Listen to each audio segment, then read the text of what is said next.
I just received a pair of zero-drop, flat-soled boots that I ordered from the Barefoot Shoe Company. Bear as in the animal, B-E-A-R. I have been wearing zero-drop, flat-soled shoes for about 10 years now, but my journey to find the right shoe to meet my needs is still ongoing. I have the skills to make my own shoes from scratch, but as a blue-collar working dad, I just haven't had the spare time to invest in such a project. And with only hand tools to fabricate them, it takes more than a weekend to make a pair of boots by hand. I first looked into spending around $1,000 for custom-made flat-sole boots, but it was difficult to pull the trigger on that. Before then, I had been looking around for companies offering pre-made zero-drop boots that would fit my feet well, yet still last me a good many years. At first inspection, I saw and felt a rough spot on the outsole. Nothing major. I just felt it as I was handling them. This boot model by Barefoot is named the Bruin, and they currently cost $250 US. As I get them untied, I notice that the tongue tends to flop down. Personally, this would annoy me, but that's a matter of personal preference, really. Some people might actually want that. After receiving these in the mail, I decided to do a review/feedback video about them. The review portion for those thinking of purchasing a pair, and the feedback portion to give my professional opinion about the Bruin Boot to the Barefoot Shoe Company. When I first came across these boots, the thing that drew me in to give them a try was the welted style sole that is able to be resoled. The top two rows have lace hooks for quicker lacing. This is another matter of personal preference. I prefer regular eyelets for boots rather than hooks, but they are what they are. As I check the fit, they do run quite wide. My feet are a regular width, and there is about 3/8 of an inch of space on both sides of my feet. These boots would better suit people with wide to extra wide feet, so be aware of that if you're considering purchasing a pair. I typically wear size 10.5 in regular width. These are size 10.5 and seem to run true to size in length. I will say that the height of the toe box does press down on my big toe quite a bit.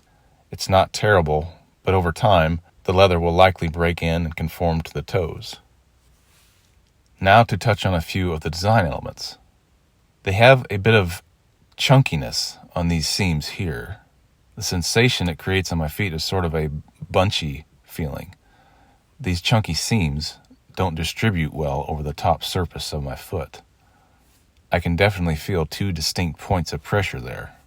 It isn't painful, it just feels like something is not quite right.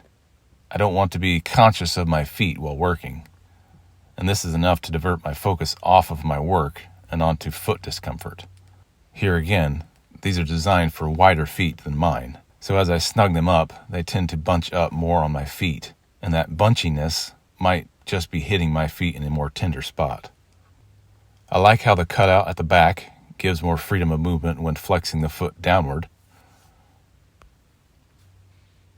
I did notice that they have a very strong outgassing smell, most likely from the glue used to bond the sole together. It could also be from the sole rubber as well.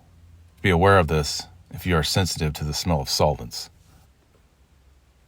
The tongue is of a pleated design, which keeps debris and water from entering the shoe.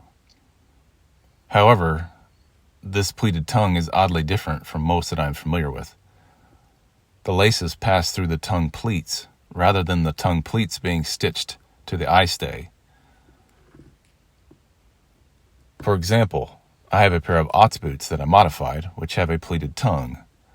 Here, the tongue is stitched against the eye stay, and it makes for a less bunchy, more comfortable tongue. You might ask why you should pay any attention to my opinion on shoe design and the feedback I'm giving on the Bruin boots. Well, I am an industrial designer by degree, and I have been on a long-standing investigation of shoe ergonomics and shoe construction. Like I said, I have the skills to create my own shoes, but just haven't yet had the time to complete the pairs that I've started. Here's a pair of black leather tennis shoe uppers that I started constructing before I had any children. Now I've got 4 children, so I rarely have the opportunity to complete these type of projects from start to finish. The pursuit to acquire the perfect shoe for my feet has grown to a personal passion, and I'm now planning to one day start a company centered around my own brand of shoes.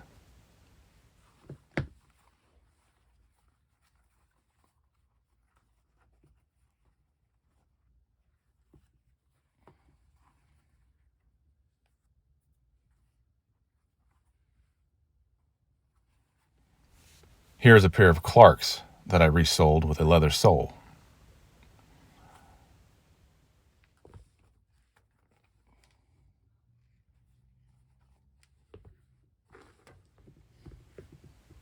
And here is a pair of Lim's boulder boots that I've had for about 8 years now. I recently resoled them and patched a hole in the toe, but I've yet to upload the video to my YouTube channel. Here's another pair of Lim's boulder boots of around the same vintage, which are even worse for wear. I've lost track of how many times I've had to stitch these up in the 6 years I've had them. Most people wear out a pair of shoes within a year or two, so 6 years goes to show that I'm not all that rough on my shoes. But when my shoes finally fail, they do so at the most inopportune moment, when I don't have an extra $175 to $200 to buy another pair. Though I haven't yet had enough time to complete my own handmade boots, I have taken time to make modifications to other boots that I've purchased. These Otts boots are a prime example of such modifications. These were designed and manufactured with an insulated waterproof liner which didn't suit me well. The liner was stitched into this V at the back of the shoe, and when I removed it, I had to replace that with another piece of leather. I also didn't like how the top cuff looked unfinished, so I stitched a black leather cuff to the top, as you can see here. At one point, these got a crack in the outsole, and I've since tried to go easy on them until I get a chance to resole them properly. With that said, let me give feedback about the Bruin Boot design. I like the effort that went into key areas of flexibility. Without flexibility in these key areas around the ankle, a shoe can become quite unpleasant to wear. I also like how the Bruin boots have a supple leather lining at the heel, ankle, and tongue. That is a feature typically only seen on premium high-dollar boots. Now let me address the lace hooks. I know some people like them, but I personally prefer regular eyelets all the way up the boot. The lace hooks tend to get caught on things, which causes them to get bent or even break. I must say that overall, the boots are of a quality, durable construction. They have a stitched sole that can be resoled when it gets worn. The leather is nice and thick for long-lasting durability, yet supple enough for flex and comfort. The top grain is lightly sanded and processed to achieve a low-maintenance upkeep. Kudos to the Barefoot Shoe Company for producing a product such as the Bruin Boot and giving the zero-drop community additional options for footwear. With that, I will say thanks for watching. If you would be so kind as to give this video a like, I would appreciate it. Be sure to check out some of my other videos, and please subscribe so that my channel might one day become monetized. See you in the next video.